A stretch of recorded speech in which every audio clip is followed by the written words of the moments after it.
vais reprendre un peu l'historique des événements puisqu'on a subi de nouvelles tempêtes cet après-midi. Donc sur les 240 000 foyers qui étaient prévus d'électricité ce matin, on en a rétabli une bonne partie, notamment en région Bretagne, Normandie, Pays de Loire, Nord-Pas-de-Calais, Picardie et Aquitaine. Il reste 100 000 clients privés d'électricité ce soir pour ces régions.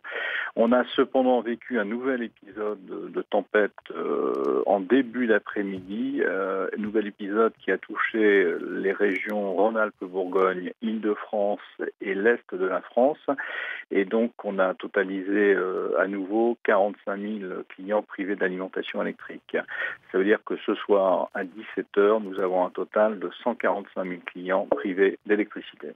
Une cellule de crise a été mise en place. Combien y a-t-il d'agents sur le terrain? Alors, les cellules de crise, elle est en place, la cellule de crise, depuis hier. Nous avons aussi des cellules de crise dans chacune des régions qui sont concernées par les tempêtes. Nous avons près de 2500 personnes en renfort sur le terrain, plus les équipes locales, des entreprises partenaires qui sont venues nous aider. On a acheminé beaucoup de matériel sur les routes et on a pu faire décoller des hélicoptères en début d'après-midi puisque les conditions météo le permettaient. Alors les difficultés, c'est toujours le vent qui souffle et la tempête qui se déplace. Donc si vous voulez, vous avez un phénomène assez particulier, c'est-à-dire que quand on rétablit une partie de certaines régions, eh bien le réseau est touché un petit peu plus loin puisque la tempête évolue et traverse la France.